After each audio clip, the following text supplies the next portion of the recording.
오늘 사도행전 26장에서는 바울 사도가 아그리빠 왕에게 전도하는 내용이 나옵니다.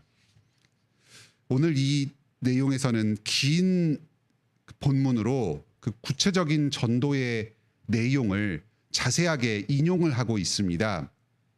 오늘날 우리에게도 어떻게 전도를 해야 될지 아주 참고가 되는 본문입니다. 앞서 사도행전 17장에서는 바울이 아덴의 아레오바고 광장에서 이방인들 군중을 상대로 복음 전한 내용이 나왔습니다. 그 본문을 통해서 우리는 오늘날 예수 그리스도를 믿지 않는 다른 민족들에게 전혀 예수님에 대한 배경이 없는 사람들에게 어떻게 복음을 전하여야 할지 교훈을 얻을 수 있었습니다. 오늘 이 26장에서는 바울 사도와 같은 문화와 역사적 배경을 공유하는 유대인 출신의 아그리빠 왕에게 복음을 전하는 내용이 나옵니다.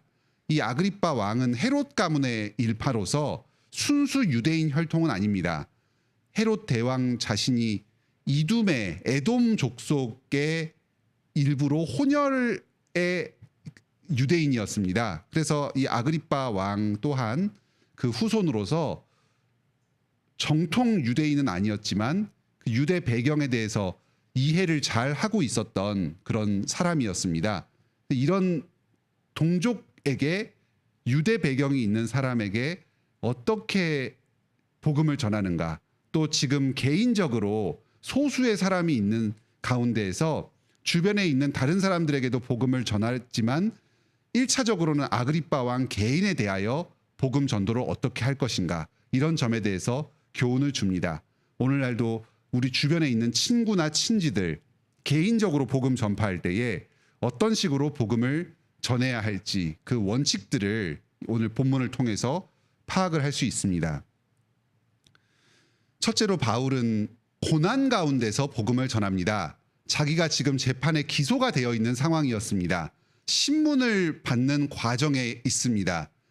원래 바울의 심판의 권한은 총독 베스도에게 있었습니다. 그런데 그 베스도가 전후 사정을 잘 모르니까 유대를 통치하는 분봉 왕이었던 아그리빠 왕에게 조사를 진행해 달라고 위임을 한 상태였습니다. 그래서 지금 자기의 그 재판의 결과에 큰 영향을 미칠 수 있었던 이 당국자에게 복음을 전합니다. 스스로가 어떠한 상황에 처해 있던지 또 어떤 관계에 있던지 복음 전하기에 힘씁니다. 둘째로 담대하게 복음을 전합니다. 상급자와 하급자의 관계입니다.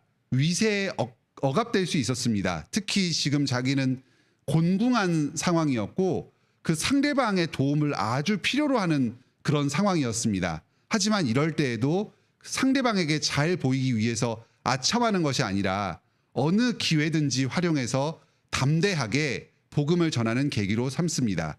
이 세상의 지위 고하가 중요한 것이 아니라 하나님의 복음을 먼저 맡은 자로서 주님의 사절로서 저 사람에게 복음 전하기 위해서 파송되었다. 이 하나님의 권위를 힘입어서 높은 사람에게도 담대하게 복음 전하는 모습을 보입니다. 셋째로 바울은 여기서 자기가 만난 복음, 하나님에 대한 복음을 전합니다. 객관적인 학술 발표를 하는 것이 아닙니다. 기독교에 대한 이론을 체계적으로 정리해서 전달하는 것이 아닙니다. 내가 만난 하나님이 누구인가 하는 것을 간증의 형식으로 복음 전합니다. 우리 주변에 있는 사람들에게 복음 전할 때 이것을 참 주의해야 하겠습니다. 사형리의 객관적인 복음의 사실 또는 예수 그리스도의 생애에 대한 객관적인 사실을 전해야 할 때도 있겠지만 가장 중요하게는 상대방과 관계 있는 동시대를 살아가는 나 자신이 어떠한 개인적인 체험과 경험을 통해서 예수 그리스도를 주로 영접했는가, 이 사실을 증거하는 게 강력한 영향을 미칠 수가 있습니다. 특히 요즘과 같은 포스트 모더니즘 사회에서는 객관적인 진리보다도 주관적인 감정과 체험 경험을 중시하고 있기 때문에 나 자신이 만난 하나님에 대한 복음을 전하는 게 상대방에게 훨씬 더 큰 설득력을 가질 수가 있습니다. 특히 이렇게 같은 문화권에서 동시대에 살았던 사람, 더군다나 자기와 개인적인 관계가 있는 그런 사람에게 관계 전도를 할 때에는 그 영향력이 더욱 배가 됩니다. 넷째로 예수 그리스도의 복음을 전합니다. 개인적으로 만난 하나님에 대한 복음을 전하지만 개인적 체험과 자신의 마음과 생각만을 전하는 것이 아닙니다. 객관적인 복음의 사실, 특히 예수 그리스도가 어떠한 분이신가 하는 것을 명확하게 전달합니다. 여기 23절에서 곧 그리스도가 고난을 받으실 것과 죽은 자 가운데서 먼저 다시 살아나사 이스라엘과 이방인들에게 빛을 전하시리라 함이니이다 하는 이 복음의 내용, 예수 그리스도의 십자가 죽으심과 부활의 이 복음의 핵심을 간추려서 명확하게 전달을 해줍니다. 우리가 전할 복음의 본질은 그리스도의 십자가의 고난과 부활의 영광의 복음임을 이 본문을 통해서 잘 알 수 있습니다. 또 다섯 번째로 바울 사도는 상대방의 회개와 회심을 촉구하되 그것을 자신과 다른 사람을 구분하지 않고 나 자신이 먼저 회개하였음을 모범으로 보여주면서 상대방도 그 회개에 동참할 것을 촉구하고 있습니다. 여기 9절로 11절을 보면 자기가 회심하기 전에는 예수 그리스도를 대적하는, 앞장서서 대적하는 그리스도의 대적자요 원수였음을 먼저 고백하고 있습니다. 기독교인의 관점에서, 회개한 입장에서 보면은 부끄러운 자신의 과거입니다. 하지만 이 과거를 숨기지 않고 먼저 고백하면서 나 자신이 참으로 죄인이었다, 너희들과 다를 바 없이 예수님을 원수로 생각하고 대적하는 자였다 하는 것을 먼저 고백합니다. 그리고 회개함으로 구원 얻었음을 이야기하면서 상대방 또한 그 회개에 동참할 것을 이야기합니다. 본질적으로 기독교와 복음은 현재 상태가 문제가 있다, 너가 지금 죄인이고 잘못된 가운데 서 있다, 어서 이 상황에서 돌이켜서 옳은 길, 예수 그리스도께로 돌아오라 하는 것을 촉구합니다. 상대방의 문제를 지적하고 변화를 촉구하는 면이 들어 있습니다. 참 말하기가 껄끄럽습니다.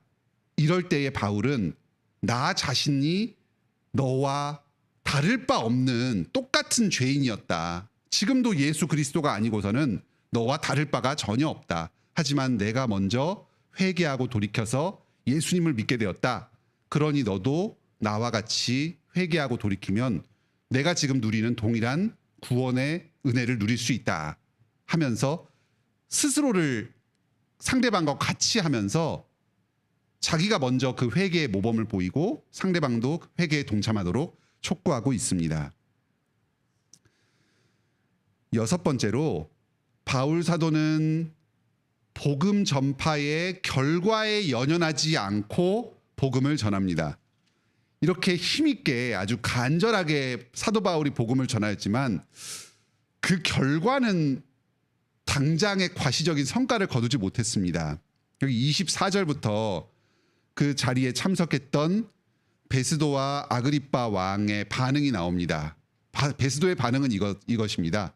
너 미쳤구나, 제정신이 아니구나, 정신 나갔구나, 이겁니다. 환상을 보았다니 무슨 정신 이상에 빠져서, 창란에 빠져서 길거리에서 대낮에 그렇게 환상을 보았구나. 지금 너가 하는 말이 죽었던 사람이 부활했다고 하는데 그게 어떻게 일어날 수 있는 말이냐, 넌 제정신이 아니다, 미쳤다. 아그리빠 왕도 이런 반응입니다. 너가 지금 나를 그리스도인이 되게 하려고 전도를 하느냐? 적은 말로 나를 그리스도인이 되게 하려 하느냐?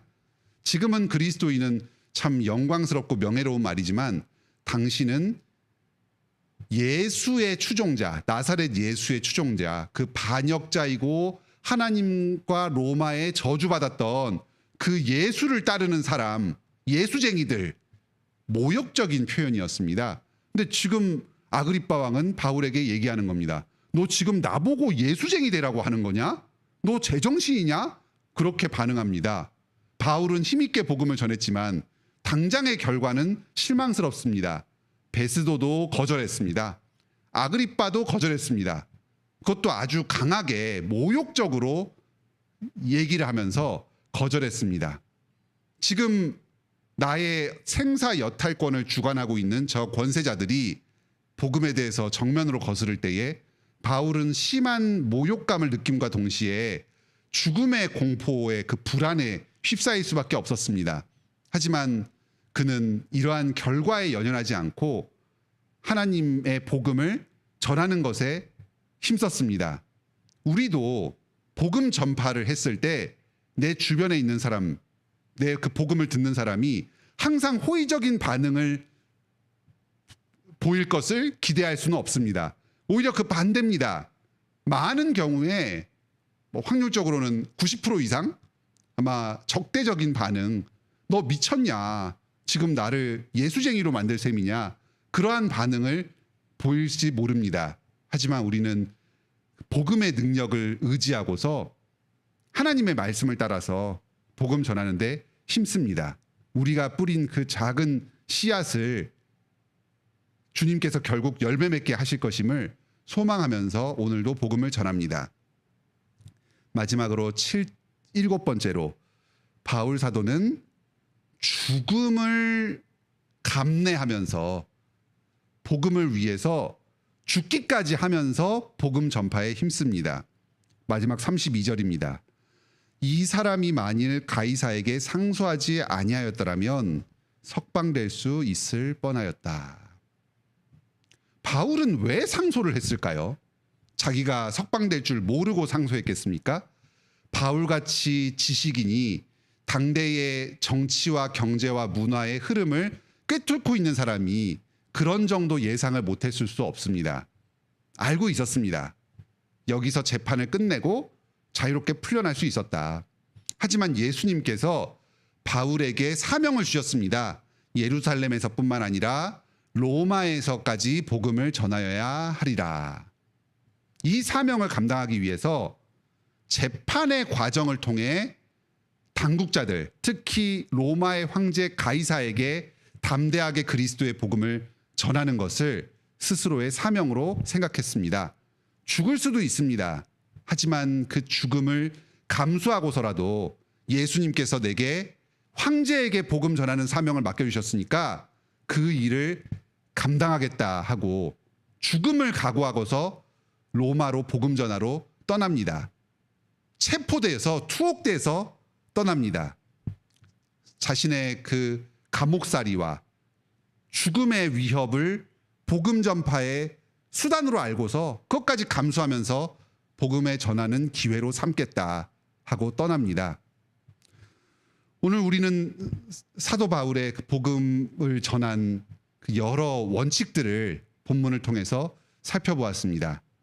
자기가 먼저 구원 얻는 은혜를 누리고 그 은혜를 상대방에게 전하면서 복음을 전하였습니다.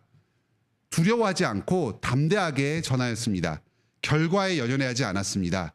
죽음까지 각오하고서 복음을 전하였습니다. 오늘 주님께서는 우리들에게도 이 복음 전파의 사명을 동일하게 맡겨주십니다. 물론 사도 바울처럼 이렇게 죽음의 상황에, 재판의 상황에 몰아서 복음 전하는 일을 맡겨주시지는 않았을지 모릅니다. 하지만 우리도 일상 가운데서 우리의 삶을 살면서 이 바울 사도와 동일한 심정으로, 동일한 각오로 우리 주변에 있는 사람들에게 복음을 전합니다. 오늘도 주님께서 사용하셔서 참 이 땅 가운데 주님의 복음을 전하고 하나님 나라를 임하게 하는데 귀하게 쓰임 받으시는 도구로 복된 하루를 보내시기 바랍니다. 함께 기도합시다. 하늘에 계신 우리 아버지, 하나님께서 주님의 원수되었던 이 바울을 먼저 구원하여 주시고 주님의 귀한 복음 전파의 도구로 사용하여 주셨습니다. 주님께서 오늘 이 저희 보잘것없는 자들을 먼저 사랑하여 주시고 택하여 주셔서 구원의 은혜를 베풀어 주신 것을 감사드립니다. 저희가 어떻게 주님의 쓰임 받을 수 있을까 싶은 생각도 들지만 주님께서는 저희를 사용하여 주셔서 교회를 이루게 하여 주시고 저희가 속한 가정과 직장과 사회의 각 처소에서 은혜의 도구로서 저희를 사용하여 주십니다. 저희가 먼저 받은 이 은혜에 감격하여서 주님께 받은 은혜를 주변의 사람들에게 이 세상에 전파하는 일에 스스로 헌신하게 하여 주시옵소서. 나 자신의 유불리를 떠나서 항상 언제든지 어느 때든지 말로 또 삶으로 복음 전하는 일에 힘쓰게 하여 주시옵소서. 오직 주님만을 의지하면서 복음 전할 때에 주님께서 저희의 이 수고를 사용하여 주셔서 주님의 뜻을 이 땅에 이루는데 귀하게 사용하여 주실 것입니다. 이 일을 위해서 필요한 여러 가지 것들을 주님께 나와 간구합니다. 저희의 육체적 건강 돌보아 주시옵소서. 정신적인 연약함 붙잡아 주시고 굳건하게 나오게 하여 주시옵소서. 여러 경제적인 필요들 채워 주시옵소서. 현실적인 인생의 여러 어려움들, 장애물들 다 치워 주시고 주님께 순종하고 주변에 있는 사람들을 섬기고 사랑하는 데 필요한 모든 자원들을 남김없이 공급하여 주시옵소서. 특히 저희 교회에서 먼저 사랑하는 가족들을 주님께 떠나보내고 고통하는 여러 성도들이 있습니다. 주님께서 불쌍히 여겨주시고 말씀으로 위로하여 주시옵소서. 건강이 좋지 않아서 회복 중인 성도들, 나이 든 성도들, 임신 중인 성도들 있습니다. 특히 암에 걸려서 치료를 받으며 투병 중인 성도와 그 가족들이 있습니다. 주님께서 불쌍히 여겨주시고 위로하여 주시고 새하늘과 새 땅에서 다시 누릴 치유와 회복의 그 축복을 이 땅 가운데 미리 경험하며 주님을 찬송하게 하여 주시옵소서. 저희 인생의 여러 문제들 가운데서도 고난 가운데서도 신실하게 주님 의지하며 나아감으로 이 땅에서 주님과 동행하며 영광 돌리는 삶을 살기를 원합니다. 함께하여 주시고 붙잡아 주시옵소서. 예수님의 이름으로 기도드립니다. 아멘. 은혜로운 기도 시간 되시길 바랍니다.